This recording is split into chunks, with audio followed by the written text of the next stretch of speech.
আসসালামু আলাইকুম রহমতুল্লাহি বারাকাতুহু। কি অবস্থা সবাই, কেমন আছেন? আশা করি আপনারা সকলে ভালো আছেন। নিয়ে আসলাম আপনাদের জন্য কি ছিল আমার অপরাধ গল্পের পার্ট 7। যারা যারা চ্যানেলে নতুন আছেন তারা এখন এই চ্যানেলটি সাবস্ক্রাইব করে দিবেন। আমরা ইনশাল্লাহ খুব তাড়াতাড়ি 30কে ফ্যামিলি হতে যাচ্ছি। তো যারা এখনও চ্যানেলটি সাবস্ক্রাইব করেনি তাড়াতাড়ি চ্যানেলটি সাবস্ক্রাইব করে দিবেন। আর গাইজ, সবাই ফেসবুক পেজটা ফলো দিয়ে দিবেন, নিচে লিঙ্ক দেওয়া আছে, কারণ পেজে আমি আলাদা আরেকটা গল্প দিব। তো চলুন আর বেশি দেরি না করে এখনই শুরু করে দেওয়া যাক আমাদের আজকের ভিডিও। অফিসে গিয়ে তো আমি অবাক, কারণ আজ সকল কর্মীরা তাদের নিজের কাজ খুব মনোযোগ দিয়ে করছে, আর এতে আঙ্কেলও অনেক খুশি। কিন্তু এভাবে তো চলে না, একজন ম্যানেজার লাগবে। তাই পত্রিকায় বিজ্ঞাপন দেওয়া হলো 2 দিন পরে ইন্টারভিউ। তাই সবাই ইন্টারভিউর দিন চলে আসলো, আর আঙ্কেল আমাকে বলল তুমি ইন্টারভিউ নাও। আমি তখন বললাম আমি কিভাবে নিব? আঙ্কেল তখন বলল তুমি যাও, আমি জানি তুমি পারবে। তারপর আর কি করার, আমি চলে আসলাম। তারপর আমি সোজা চলে গেলাম, আর ওইখানে গিয়ে বললাম এই যে 4র্থ নম্বর ব্যক্তি, আপনি এই কোম্পানির ম্যানেজার। আপনারা হয়তো ভাবছেন আমি কেন ওই ব্যক্তিকে দিলাম। তো চলেন ফ্ল্যাশব্যাকে যাই। এদিকে 8-10 জন লোক বসে আছে, কখন ইন্টারভিউ শুরু হবে। তখন তার একে অপরের কথা বলছে। প্রথমজন বলল আজকাল চাকরির যে অবস্থা, ঘুষ ছাড়া চাকরি খুব কষ্টকর। আর দ্বিতীয়জন বলল আমি 10 লক্ষ টাকা জমিয়ে রেখেছি ভালো কোনো চাকরির জন্য। তৃতীয়জন বলল এখন টাকায় সব, টাকা দিলে চাকরি হবে, না হলে না। এবার চতুর্থজন বলল সব জায়গায় টাকা দেখে হয় না, অনেক জায়গায় আছে যেখানে টাকা ছাড়াও হয়। আর আমি নিজের জন্য না, এই কোম্পানির জন্য করব, কেননা এর দ্বারাই আমার জীবন চলবে। যে কারণে এখানে চাকরি হলে আমি সর্বোচ্চ দিয়ে চাকরি করব, এমনকি জীবনও দিয়ে দিব। আর পঞ্চমজন বললেন আমি এখানে কাজ করে নিজের জীবন করব। আরও কয়েকজন আরও অনেক কথা বলল, আর আমি ওদের সাথে বসে ওদের কথা শুনছিলাম। তবে মাস্ক পরে থাকায় অফিসের কেউ চিনতে পারেনি। আর তাছাড়া আরও একটা কারণ আছে, কেননা এই অফিসে আমি আরও একদিন এসেছিলাম। মাত্র একদিন অফিসে আসায় তাই আমাকে কেউ চিনতে পারলো না। তো সব কিছু বিবেচনা করে আমি 4র্থ জন ব্যক্তিকে সিলেক্ট করলাম। তখন কয়েকজন বলল আপনি না আমাদের ইন্টারভিউ দিতে এসেছেন? তখন আমি বললাম আমি আপনাদের ইন্টারভিউ নিতে এসেছিলাম। আর ওনার কথা ঠিক ছিল, যে কারণে ওনাকে সিলেকশন করা হয়েছে। আমি তাকে নিয়ে গেলাম আঙ্কেলের রুমে, আর তাকে সব কথা বললাম। তারপর তাকে অ্যাপয়েন্টমেন্ট লেটার দিলাম, আর বললাম কালকে থেকে ডিউটিতে আসতে। পরের দিন আঙ্কেল আর অফিসে গেল না, আমি একাই গেলাম। ধরতে গেলে আমি বস, এই কথা মনে মনে বলে হাসছিলাম। তারপর একজন আসলো, এসে বলল স্যার আমি আসতে পারি? আমি তখন বললাম আসো আর বসো। আয়ান তখন বলল ধন্যবাদ স্যার। স্যার আমার কী কাজ করতে হবে বলেন। তখন আমি ওকে সকল কাজ বুঝিয়ে দিলাম। এখন আপনারা ভাবছেন আয়ানকে? আয়ান হলো এই কোম্পানির নতুন ম্যানেজার, যাকে কালকে নিয়োগ দেওয়া হয়েছে। আর এভাবে কাটছে দিন, কয়েক মাস কেটে গেল। তারপরে আসলো আমার প্রথম বর্ষের ফাইনাল এক্সামের রেজাল্টের দিন। রেজাল্টের পরের দিন আমি অন্যদের বাড়ি থেকে বের হয়ে অজানা গন্তব্যে পা বাড়াচ্ছি। আপনারা তো বুঝলেন না কেন বার হলাম, তা না হয় আপনারা পরেই জানবেন। আর মনে মনে ভাবছিলাম বারবার কেন আমার সাথে এমন হয়, আমি কি এমন করেছি? মিথ্যা অপবাদ থেকে বাসা থেকে বের হওয়া। এদিকে আমার বড় ভাই মনে মনে ভাবছে আমি অনেক বড় ভুল করেছি, কিন্তু তুই তো আমার আপন কেউ না যে তোকে আমি এমন করেছি।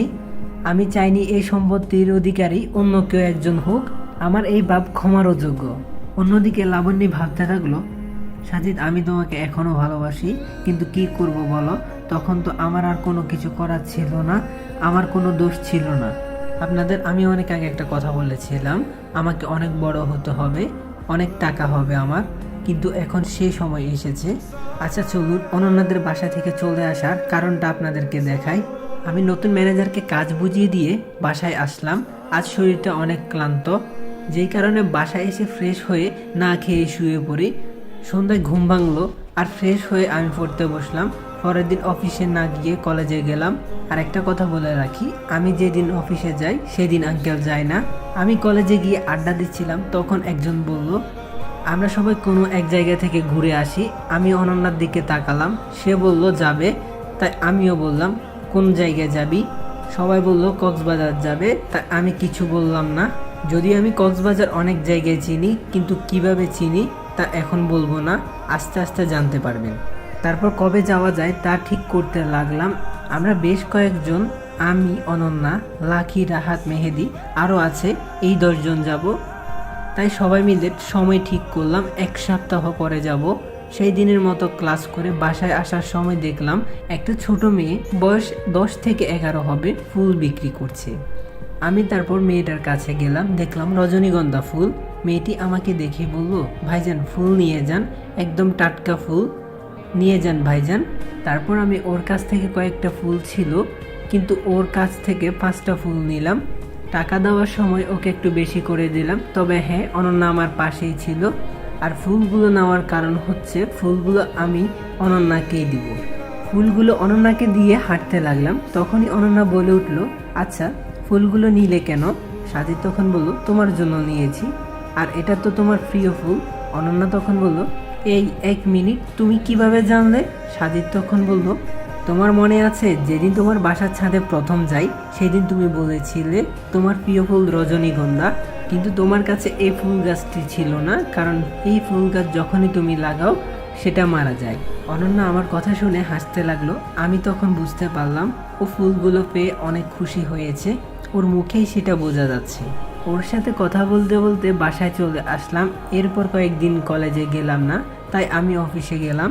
এখন কর্মীরা তাদের কাজ প্রায় দ্বিগুণ বাড়িয়ে দিয়েছে, আর আমি আঙ্কেলদের সাথে কথা বলে সবার বেতন আর 2000 টাকা বাড়িয়ে দিলাম। 6 দিন পর আজকে কলেজে গেলাম আর বললাম কালকে এই ঠিকানা অনুযায়ী সবাই আসবে। তো পরের দিনই সবাই সময়মতো চলে আসলো। আমরা ছোট একটা মিনি বাস ভাড়া করেছিলাম, আর আমরা সবাই ওটাতে গিয়ে উঠলাম। আমি মাঝামাঝি একটা সিটে বসেছি, আমার সাথে অনন্যাও বসেছিল, আর সে বসেছিল জানলার পাশে। জার্নি করার সময় আমি কখন যে ঘুমিয়ে পড়েছি তা নিজেও জানি না। যখন ঘুম ভাঙলো তখন দেখলাম আমার মাথা অনন্যার কাঁধে। এই দেখে আমি অনন্যাকে সাথে সাথে বললাম সরি। অনন্যা বলল, সরি কেন, আমার কাঁধেই তো দিয়েছো। এইদিকে আমরা আমাদের গন্তব্যে চলে আসলাম, আর একটা হোটেলে উঠলাম। যেহেতু রুম অনলাইনে বুক করা ছিল, তাই আর কোনো সমস্যা হয়নি। এক রুমে 2 জন করে, মেয়েদের জন্য 4টা আর ছেলেদের জন্য 2টা। আমরা রুমে গিয়ে ফ্রেশ হয়ে নিলাম, তারপর দুপুরের খাবার খেলাম। অনেক দূর জার্নি করায় সবার শরীর খারাপ ছিল, তাই ভাবলাম ঘুমিয়ে নিই। আর আমরা আগে থেকে প্ল্যান করেছিলাম কালকে ঘুরতে যাব। অন্যদিকে আমি আগে যেই কলেজে পড়তাম ওইখান থেকে বাস এসে এই হোটেলের সামনে, কেননা তারা কলেজ থেকে 3 দিনের বনভোজনে চট্টগ্রাম এসেছে, তাদের এখানে আসতে বিকেল হয়ে যায়, আর যে যার মতো রুমে চলে যায়। এদিকে চোখ মেলে উঠে দেখি সন্ধ্যা হয়ে গেছে, আর আমার সামনে ছিল রাহাত। আমি তখন রাহাতকে বললাম, তো গাইস ভিডিওটি কেমন লাগলো অবশ্যই কমেন্ট করে জানাবেন। যদি ভালো লাগে থাকে তাহলে এখনই like, comment, share and subscribe করে দিবেন। আপনাদের জন্য একটা চ্যালেঞ্জ নিলাম, যদি এই ভিডিওতে 3K লাইক আর 1K কমেন্ট যদি আপনারা করতে পারেন, তাহলে নেক্সট পার্ট ইনশাল্লাহ 25 থেকে 30 মিনিট একদম নিশ্চিত দিব। তো সবাই দেরি না করে like, comment, share and subscribe করে দেন। আর পেজটাতে সবাই বেশি বেশি করে ফলো দিয়ে দেন, কারণ খুব তাড়াতাড়ি ওইটাতেও গল্প আসবে। তো সবাই ভালো থাকবেন, সুস্থ থাকবেন, খোদা হাফেজ।